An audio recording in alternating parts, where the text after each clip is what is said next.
God be with you. A reading from the Holy Gospel according to Matthew.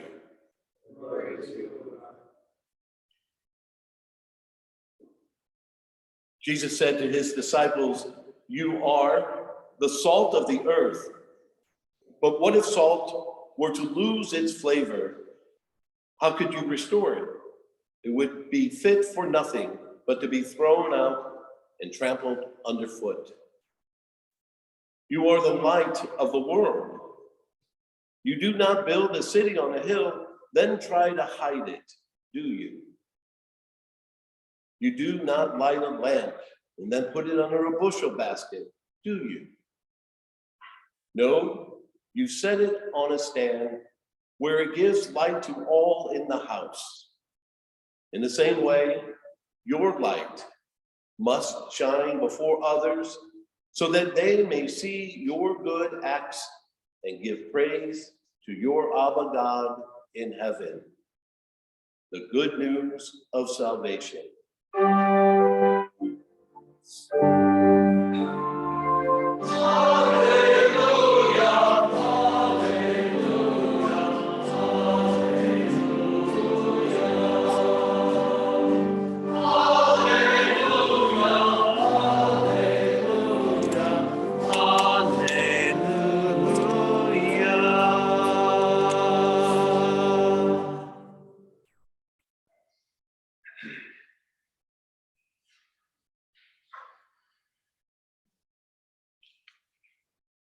Do you like to get your hands dirty?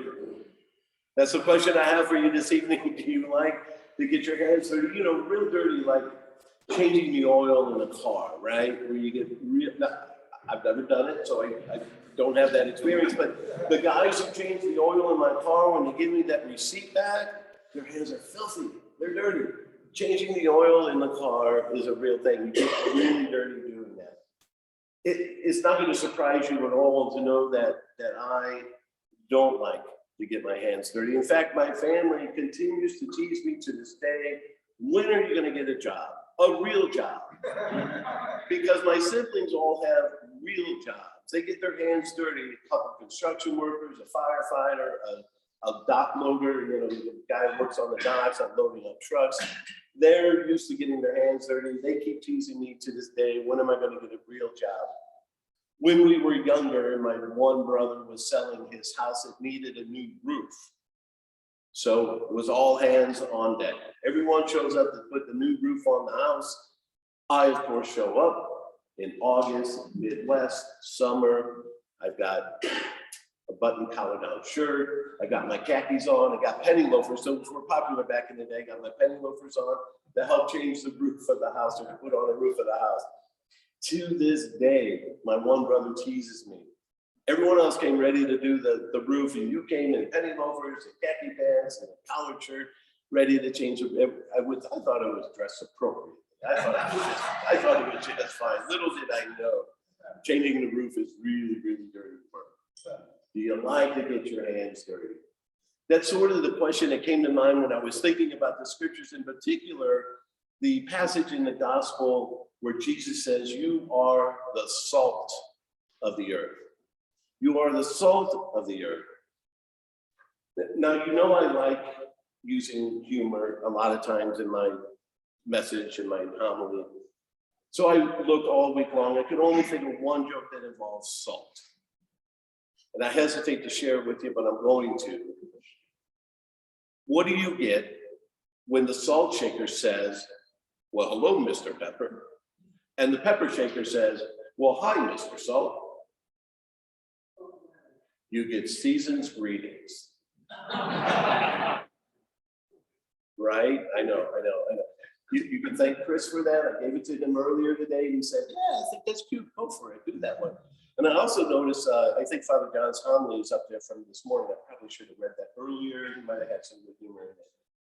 You are the salt of the earth. The reason I bring this up in connection with dirty hands is for all the ways that salt was used in ancient days. Of course, it was used to flavor food, but that wasn't the common way to use salt. Salt was commonly used to preserve food, right?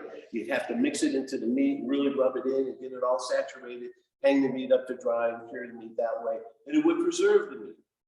Salt was also used, believe it or not, as fertilizer back in ancient times. It's very common to use salt as fertilizer.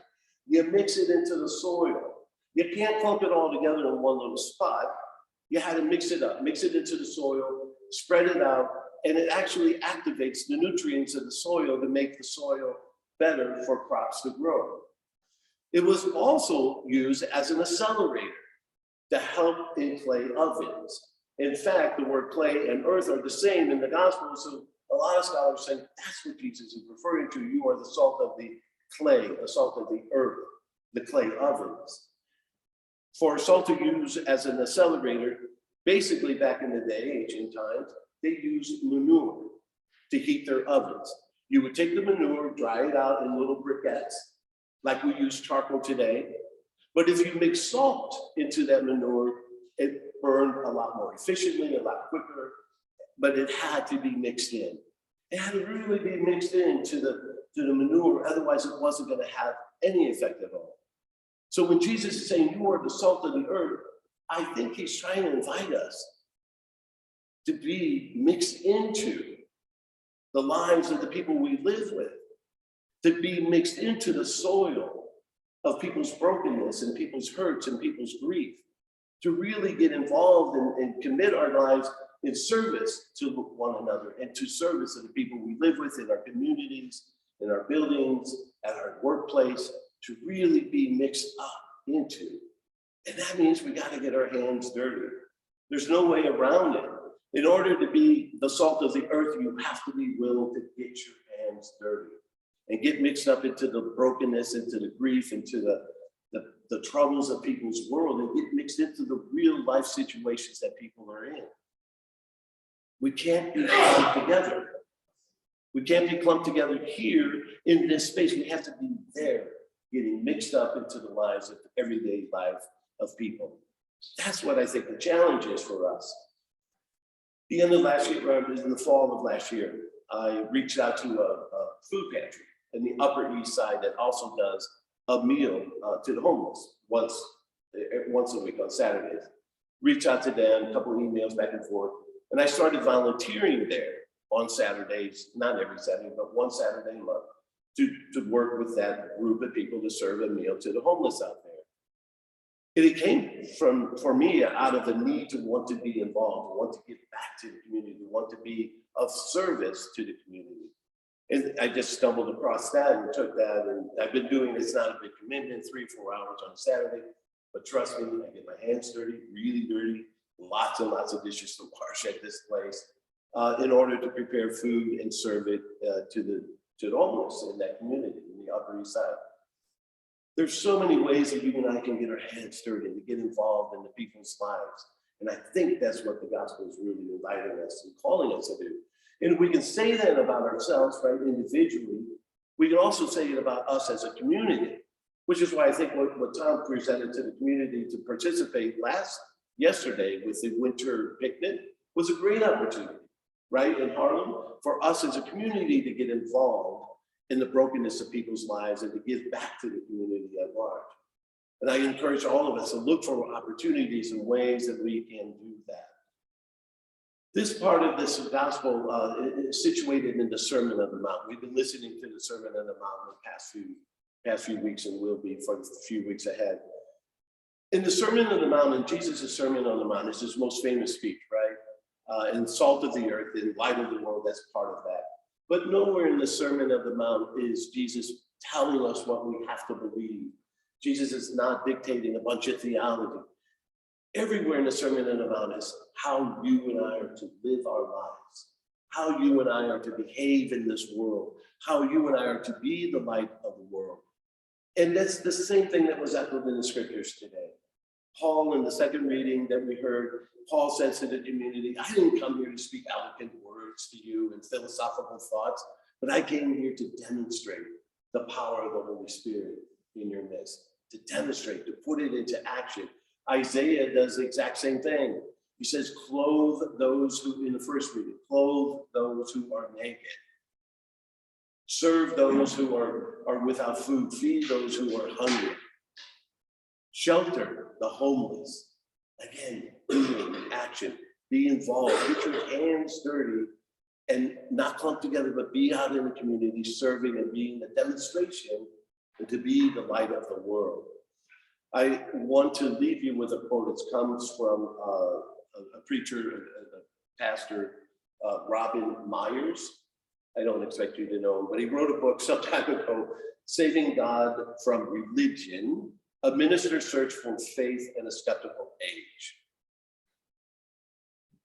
He says this: consider the fact that in the Sermon of the Mount, there is not a single word about what to believe, only words about what to do and how to be.